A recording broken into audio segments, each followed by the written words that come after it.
You know what's worse than betrayal? Not seeing it coming. One moment they cheer you on, and the next they break you. Hi everyone, I'm Priyanka Chopra, and today I want to talk about something deeply real, something we've all faced. Why do people suddenly start hurting you? Let me tell you, life isn't always glitter and glam, even when you're in the spotlight. People you trust, people you love, sometimes turn into strangers overnight, and you wonder, what did I do wrong? People often start hurting you when you begin to grow, personally, emotionally, or professionally. The change isn't always obvious to you, but it is felt by those around you. As you evolve, your energy shifts. You become more confident, more driven, and more focused on your goals. But that shift doesn't sit well with everyone. Why? Because your growth silently exposes their lack of it. When you start doing better, maybe you've healed, started achieving things, or simply learned to say no, others may begin to feel uncomfortable. It's not because you've wronged them, but because your evolution highlights their own stagnation. It becomes a mirror, and not everyone likes the reflection they see. Some will be inspired by you, but others will feel insecure, even resentful.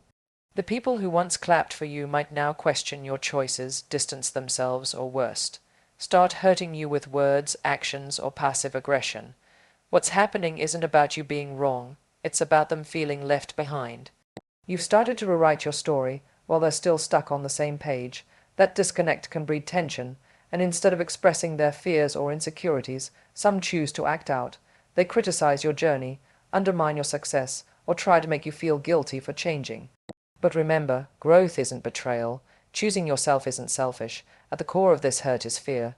Fear of being irrelevant, abandoned, or exposed. And while you can show compassion, you don't need to shrink yourself to make others feel better. Keep growing, keep shining. If your light blinds someone, it's not your job to dim, it's their job to adjust. The ones who truly love you will grow with you, not punish you for evolving.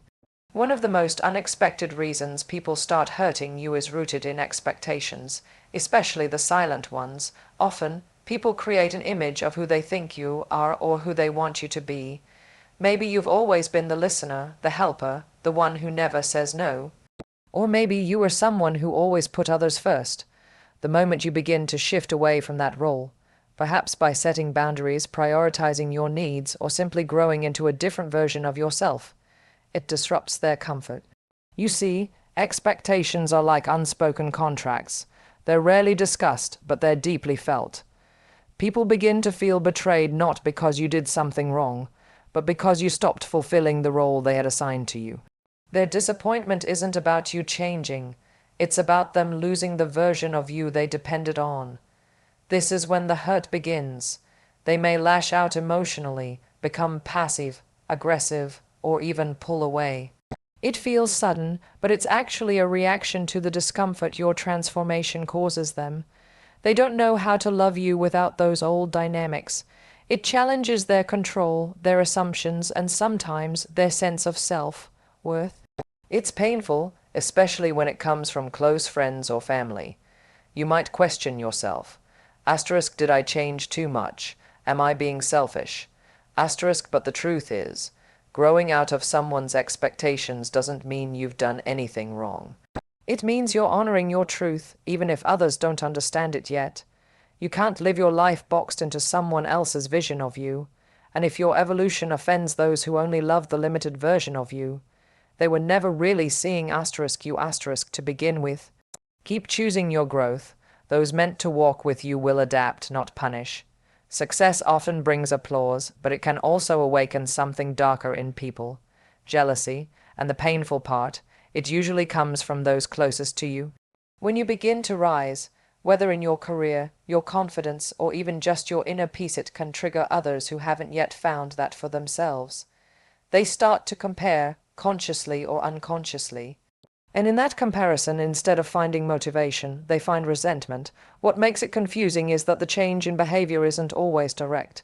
It can start with small digs, backhanded compliments, or subtle ways of minimizing your achievements. You might hear things like, "You've changed," or "Don't forget where you came from."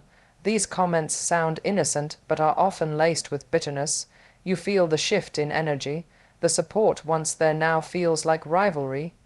And you're left wondering what you did wrong, when in reality, you simply started shining.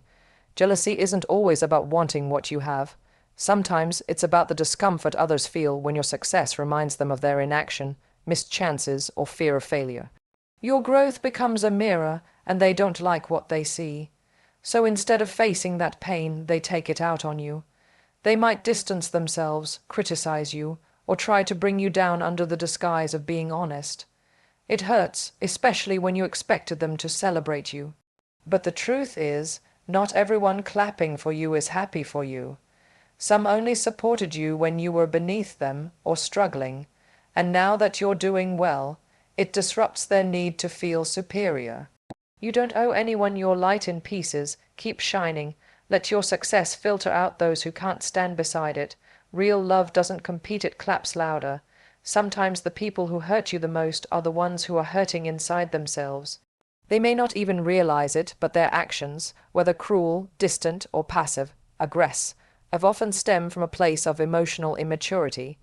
When someone lacks the tools to manage their own pain, they project it onto others. You become the target not because you did something wrong, but because you're there and they don't know how else to cope. People who haven't healed from their own trauma, insecurities, or emotional wounds tend to react instead of reflect. Instead of saying, "I'm feeling overwhelmed," or "I'm scared of being left behind," they lash out. Their communication becomes defensive. Their behavior becomes inconsistent. One day they're close, the next they're cold. And you're left trying to decode what you did when the truth is, you didn't break them. They were already cracked before you ever came along.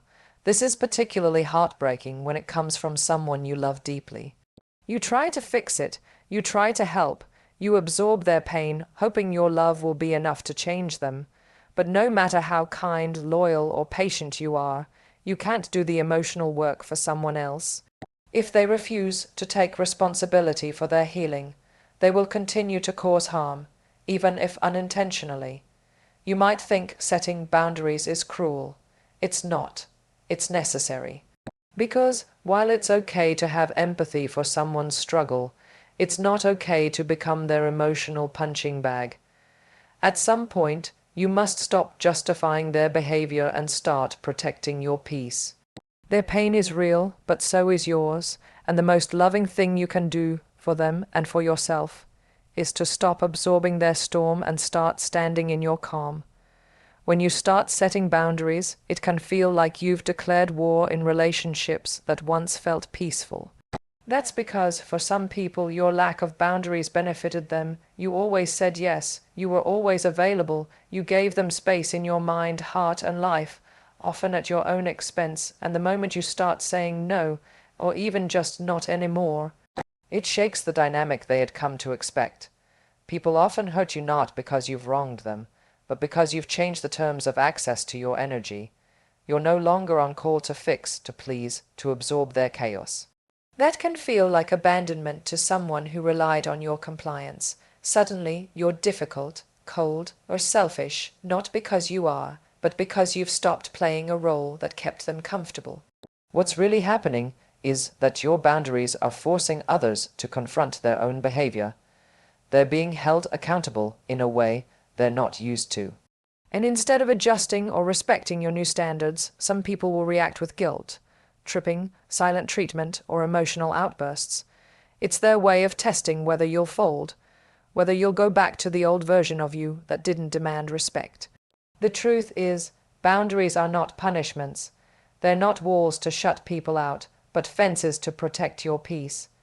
And if someone truly loves and respects you, they won't feel threatened by your need to be emotionally safe. They'll honor it. But those who are only there for the parts of you that serve them will push back. Their resistance is not a reflection of your worth. It's a sign that you're finally valuing yourself, and the people meant to be in your life will not just adjust, they will rise with you. One of the hardest lessons to accept is that sometimes people hurt you, and it has absolutely nothing to do with you. We're conditioned to take things personally. We ask ourselves, what did I do? Was I not enough? Did I say something wrong? But the reality is, many people act from their own unresolved pain, and you just happen to be caught in the crossfire. It's a difficult truth to sit with, especially when the hurt comes unexpectedly. Someone you love shuts you out, a friend suddenly becomes distant, a coworker turns cold, and without answers, your mind fills in the blanks, usually blaming yourself. But in so many cases, their actions are a reflection of their own battles, fears they haven't faced, trauma they haven't healed, or guilt they can't shake. You may remind someone of a part of themselves they're trying to forget. Your confidence might trigger their insecurities. Your kindness might expose how unkind they are to themselves. These emotional reactions have little to do with your character and everything to do with their own emotional world. Still, it hurts, but understanding this doesn't excuse their behavior. It simply frees you from carrying guilt that was never yours to hold. You can't heal people who won't admit they're wounded. You can't make someone love or respect you just by being good to them. What you can do is stop internalizing pain that wasn't yours to begin with. Let their actions teach you not about your flaws, but about their limits. Some people are just not capable of the love or loyalty you offer. And that's not your fault. Stop trying to fix pain you didn't cause. Sometimes closure comes not with answers, but with acceptance, and sometimes the most powerful thing you can do is simply walk away